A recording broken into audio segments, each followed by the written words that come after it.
dalam kitab Riyadhus Shalihin, kalau kita ambil bab asidku, Rasul bersabda, mana maksudnya?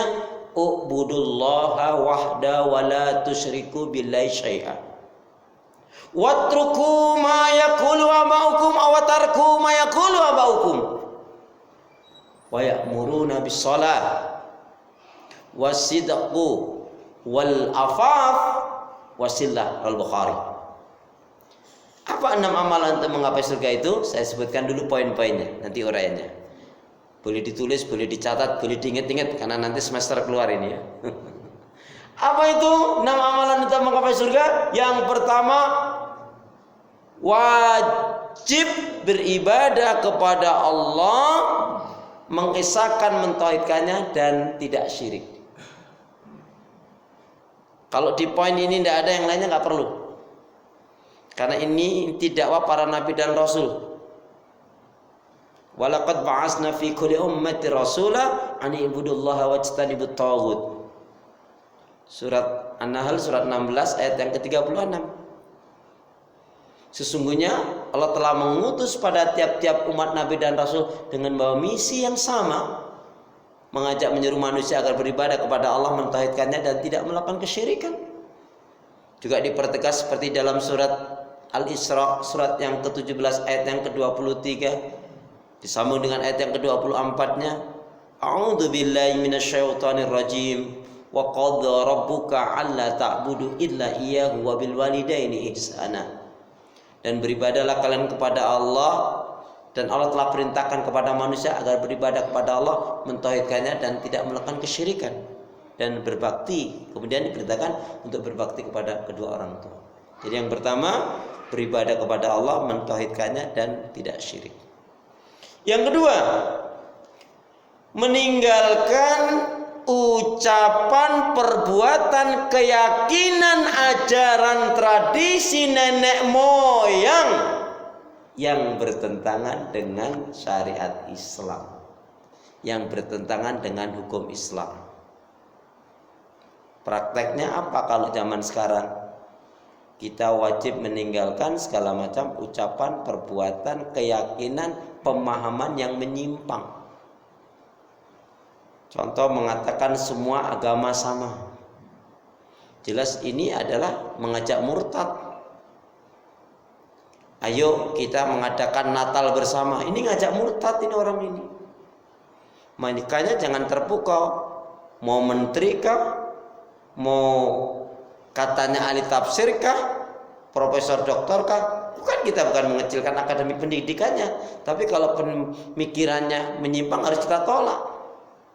Seperti seorang profesor katanya ahli tafsir, tapi mengatakan semua agama sama, mengatakan jilbab tidak wajib. Itu istri saja nggak, anak saya nggak pakai jilbab. Apa ini? Kamu siapa? Ya. Keyakinan ajaran yang bertentang seperti ini harus kita tolak. Juga pemahaman sudah ngaji bertahun-tahun tetapi pemahamannya belum benar. Contohnya mengatakan apa? Jangan nikah dengan suku ini, suku itu, nanti gak berkah hidupmu. Kan ada keyakinan begitu kan Pak? Ya.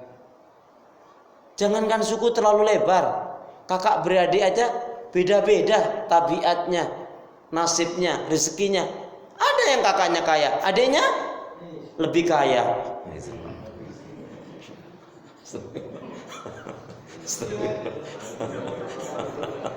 Astagfirullah.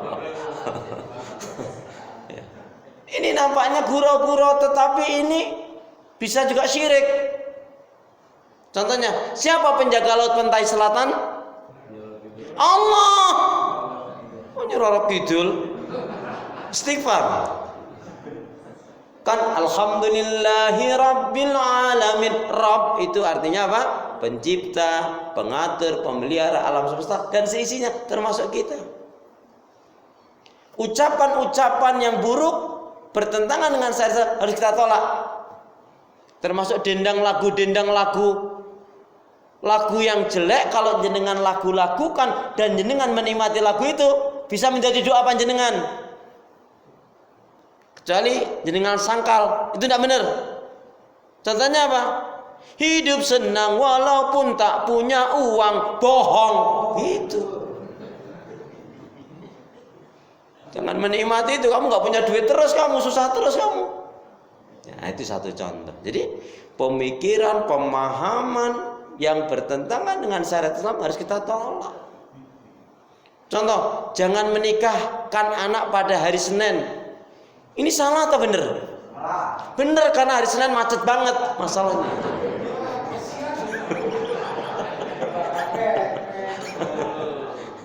Kalau itu alasannya boleh, tapi kalau dikaitkan kalau nikah hari Senin itu tidak akan berkah, hidupnya nggak akan baik, nah itu nggak boleh. Ya. Gitu loh Pak ya. Masya Allah. Maaf ya. Masya Allah. Masih mau ditambah. Jadi ucapan berlaku yang bertentangan dengan syariat Islam harus kita tolak. Jangan alasan maaf nih, bahasanya seolah-olah baik, kearifan lokal. Enggak boleh begitu. Islam itu udah jelas kok. Nabi telah menegaskan al-halal bayin wal haram bayin. Yang halal jelas, yang haram jelas. Di antara halal dan haram syubhat. Yang syubhat meragukan. Itulah gunanya orang beriman harus memahami Al-Quran. Sehingga dia enggak ikut sana, ikut sana sini, enggak tahu. Jangan sampai terjadi demikian. Wong kita setiap salat menyatakan iyyaka na'budu wa iyyaka nasta'in. Hanya kepada Engkau ya Allah kami beribadah, dan hanya kepada Engkau pula ya Allah kami mohon pertolongan. Setiap khatib, setiap ustadz menyampaikan khutbah ceramahnya selalu dibacakan ayat itu, ya ayyuhalladzina amanu taqullaha haqqa tuqatih wa la tamutunna illa wa antum muslimun. Gimana mau mati dalam keadaan Islam dan iman kalau kita nggak paham Islam, nggak paham iman, kalau kita hidup nggak mengamalkan syariat Islam. Ya. Jadi yang kedua, meninggalkan ucapan, perbuatan, keyakinan, ajaran, tradisi nenek moyang. Kemudian wa ya'muruna bis shalah. Yang ketiga, mendirikan sholat. Dan sholat itu masuk di semaling. Orang tuh baik nggak sholatnya gimana? Jangan pernah bermuamalah dengan orang yang ngabaikan sholat, nggak sholat. Apalagi masalah keuangan, nanti jenengan rugi nyesel. Apalagi kalau uang itu gede, jangan. Rumah tangganya baik enggak? Lihat sholatnya. Anaknya itu baik enggak? Lihat sholatnya. Bisnisnya gimana? Muamalahnya gimana? Amanah enggak orang tuh? Lihat sholatnya. Dan sholat itu jamaah sekalian, ternyata sholat yang hendaknya betul-betul diperhatikan, terutama sholat zuhur. Sholat yang hendaknya diperhatikan terutama sholat zuhur. Sekali lagi, sholat yang hendaknya betul-betul kita perhatikan terutama sholat zuhur, asar, maghrib, isya, dan subuh. Loh, iya loh Pak. Jadi sholat yang hendaknya betul-betul diperhatikan terutama sholat zuhur, asar, maghrib, isya, dan subuh. Gitu. Islam, isya, subuh, luhur, asar, maghrib. Islam hilang-nya jadi Islam, udah nggak Islam lagi. Islam hilang S-nya jadi ilam. Islam hilang L-nya jadi Islam. Artinya apa? Orang Islam tuh minimal yang 5 waktu tegak. Sahabat Nabi ketika Rasulullah membacakan surat Maryam, surat yang ke-19 ayat yang ke-59, ada yang mengatakan sahabat Nabi itu gemeter, bahkan ada yang pingsan. Padahal mereka sudah jelas-jelas dijamin masuk surga. A'udzu billahi minasyaitonir rajim. Fa khalafa min ba'dim khalfun a'dha'u shalah wa taba'u syahawat fa sawfa yalqauna ghayya. Maka akan datanglah pengganti-pengganti yang buruk, yang mengabaikan sholat, yang memperturutkan hawa nafsu yang rendah, maka mereka pasti akan menemui kesesatan. Sahabat Ibnu Abbas radhiyallahu anhu mengatakan, sungguh yang dimaksudkan dengan ayat yang mulia ini adalah barang siapa yang dengan sengaja dia suka menunda-nunda, mengakhir-akhirkan sholatnya, maka sebenarnya dia telah berbuat maksiat dan dosa kepada Allah. Ya. Termasuk sholat itu bagi kita ya bukan hanya yang wajib saja, termasuk sholat yang sunnah. Jamaah termasuk yang rajin bangun malam atau rajin sholat malam?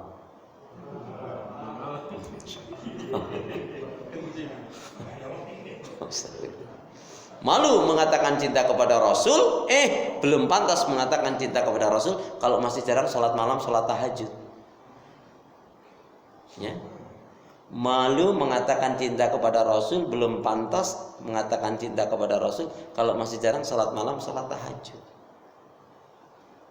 Kalau memang belum bisa tiap malam sholat malam, sholat tahajud, belum bisa tiap malam, paling tidak usahakan, tidak usah banyak-banyak. Dalam satu pekan cukup lakukan barang 5, 6, 7 kali saja cukup itu. Tidak usah banyak-banyak. 5, 6, 7 kali saja cukup itu. Lenjit toh?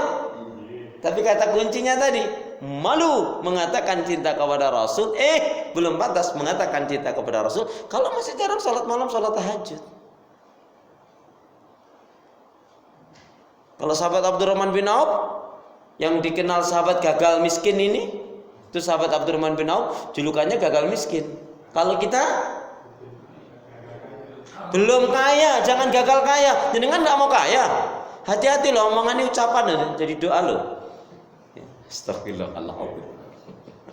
Jiwa. Itu beliau kalau malam harinya tidak sholat malam, tidak sholat tahajud. Ada yang mengatakan tentang sosok sahabat Abdurrahman bin Auf yang dikenal gagal miskin ini. Kalau beliau tuh malam harinya nggak sholat malam, nggak sholat tahajud karena kecapean, ketiduran, tidak sengaja, keesokan harinya beliau mewajibkan dirinya memberi makan sebanyak 60 fakir miskin kaum du'afa. Nasi uduk berapa sebungkus? 10.000. 8.000 nggak dapat telur pak. 10.000 pakai telur, anggaplah 10.000 kali 60, 600.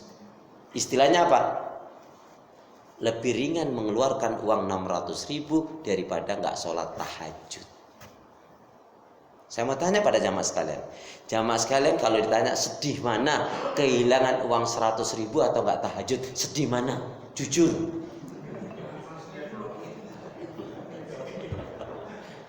Dua-duanya Ustadz sedih, dua-duanya. Oke.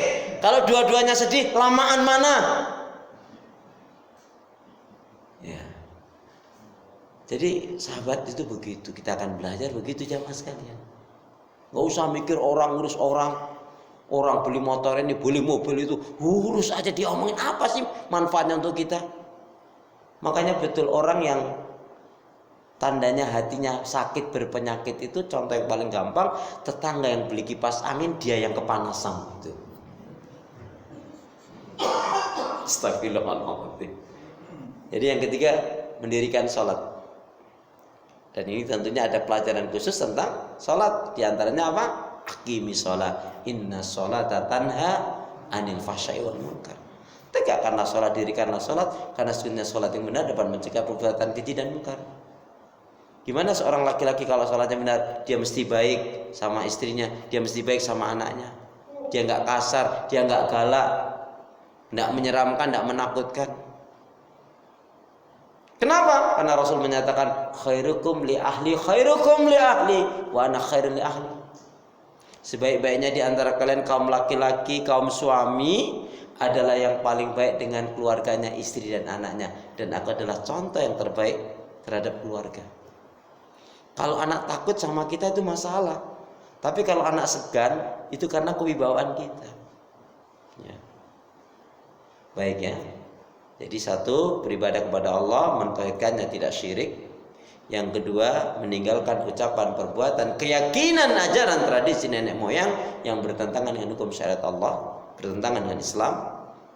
Yang ketiga, mendirikan sholat. Yang keempat, wasidku. Wasidku yaitu berlaku jujur. Biasanya yang nggak jujur itu suami atau bapak-bapak. Oh, laki-laki. Ada ya? Ada ya? Mari kita baca hadis Nabi. Semoga dengan baca hadis Nabi ini kita terpacu untuk menjadi hamba yang jujur dan jauh dari sifat dusta. Amin ya. Bismillahirrahmanirrahim. Qala Rasulullah sallallahu alaihi wasallam, Iyyakum iyyakum wal kadhiba fa innal kadhiba mujanibun lil iman. Iyyakum wal kadhiba fa innal kadhiba mujanibun lil iman. Jauhilah oleh kalian akan berbuat dusta, karena sesungguhnya dusta itu akan menjauhkan dari keimanan. Jadi setelah hari ini jangan ada dusta. Alaikum bisidqi, kata Nabi. Hendaknya kalian berlaku jujur. Jujur itu dicintai oleh Allah, disukai oleh manusia, membawa kebaikan, menghantarkan ke surga. Amin, gitu dong. Lama banget sih. Alaikum bisidqi, hendaknya kalian berlaku jujur. Jujur itu dicintai oleh Allah, disukai oleh manusia, membawa kebaikan, menghantarkan ke surga. Wa iyyakum, dan jauhilah oleh kalian akan dusta. Dusta itu dibenci oleh Allah, dijauhi oleh manusia, membawa keburukan, menyeretkan neraka. Nanti jamaah sekalian baca dalam surat Al-Mursalat, surat yang ke-77, 10 kali ayat itu diulang-ulangi oleh Allah, ancaman Allah kepada orang-orang yang suka berdusta. Gimana bunyi ayat itu? Wailu yauma idzil mukadzibin. Wailu yauma idzil mukadzibin. Ayatnya enggak beruntun gitu, Pak. Seperti fabi ayyi ala'i rabbikuma tukadziban. Itu kan enggak beruntun. Tapi kalau dihitung, kalau disatukan sampai 31 kali. Ternyata di dalam surat Al-Mursalat, surat yang ke-77, ada 10 pengulangan wailu yauma idzil mukadzibin. Diawali dari ayat yang ke-15 kalau enggak salah. Celakalah pada hari ini bagi orang-orang yang suka berbuat kebohongan atau dusta. Makanya tadi hadis disebutkan oleh Imam Ahmad, jauhilah oleh kalian akan dusta. Dusta itu akan menjauhkan dari keimanan. Yang kelima, amalan untuk menggapai surga yang kelima adalah al-afaf. Al-afaf. Apa artinya al-afaf? Apa artinya al-afaf? Ini kelihatannya bukan orang Arab ya ini. Al-afaf. Ayo pura-pura mikirnya, jangan terlalu lama. Al-afaf apa? Apa? Pemaaf, Masya Allah. Jawabannya baik sekali, tapi mohon maaf bukan itu yang dimaksud. Anda boleh mencoba lagi ya. Al-afaf ada memaknai satu, al-afaf itu adalah orang yang menjaga diri dari yang dilarang, diharamkan oleh Allah. Ada juga yang memaknai al-afaf itu adalah orang yang menjaga kehormatannya dari segala keburukan dan kejahatan. Tapi saya mengambil makna yang ketiga. Al-afaf yaitu orang yang mensucikan kolbunya, orang yang mensucikan hatinya, orang yang mensucikan jiwanya. Dan ini kaitannya dengan firman Allah, qad aflaha man zakkaha wa qad khaba man dassaha. Sungguh beruntunglah orang mensucikan jiwanya dan rugilah orang yang mengotorinya.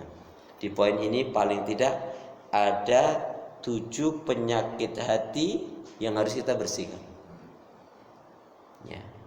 Minimal 5 lah untuk jamaah yang baru belum lama kenal ini. Qad aflaha man zakkaha. Jadi yang keenam adalah yaitu mensucikan qalbunya. Semakin kita banyak tahu tentang penyakit-penyakit hati pada diri kita dan kita membuangnya, insya Allah itu kebaikan. Tandanya kita akan mudah yaitu melakukan banyak kebaikan, insya Allah. Number 7. Oh, yang keenam. Yang keenam apa? 1 sampai 5 tadi kan dari saya. Nah, coba yang keenam gantian dari jamaah, masa saya terus. 1, beribadah kepada Allah, mentauhidkannya, tidak syirik. 2, meninggalkan ucapan, perbuatan, keyakinan, ajaran, tradisi nenek moyang yang bertentangan dengan hukum syariat Islam. Mendirikan sholat. berlaku jujur, kemudian mensucikan kalbu, mensucikan jiwa. Yang keenam, wasilah. Yang keenam adalah wasilah. Apa itu? Gemar bersilaturahim. Qala Rasulullah sallallahu alaihi wasallam, afsus salam wa atimut ta'am wasilul arham wa sallu bil laili wan nasu niyam tadkhulul jannata bisalam. Hadis rawahu Abdullah bin Salam. Seolah-olah Rasulullah bersanja, afsus salam, tebarkan salam. Ketemu, assalamualaikum, assalamualaikum. Kalau nggak ketemu, salam itu diwujudkan dengan mendoakan saudaranya muslim mukmin yang lain. Wa'atimu ta'am, punya makanan, punya rezeki bagikan, berikan, jangan diumpet-umpet. Udah mau basi baru kasih orang. Afsus salam, wa'atimu ta'am, wasilul arham. Jadi yang keenam adalah gemar bersilaturahim. Saya perhatikan berapa banyak penjelasan tentang hikmah silaturahim biasanya ditekankan di 2 poin. Padahal ada 1 poin yang sangat mendasar tapi jarang diungkap. Jadi salah satu hikmah silaturahim itu, barang siapa yang ingin umurnya diberkahi, dipanjangkan oleh Allah, sering-seringlah silaturahim. Gak ada yang amin? Emang udah ingin umur pendek, Pak? Yang kedua hikmahnya apa? Barang siapa ingin dimudahkan, dimurahkan rezekinya, diluaskan rezekinya, sering-seringlah silaturahim. Ini pas rezeki kok aminnya kenceng. Yang ketiga ini jarang diungkap. Barang siapa yang ingin terhindar dari kematian yang buruk, su'ul khatimah, sering-seringlah silaturahim. Itulah 6 amalan untuk menggapai surga. Kita baru sampai mukadimah, belum sampai masuki uraian intinya. Sudah adzan isya, tinggal nanti dipanggil aja lagi gitu. Monggo, silakan mau adzan dulu.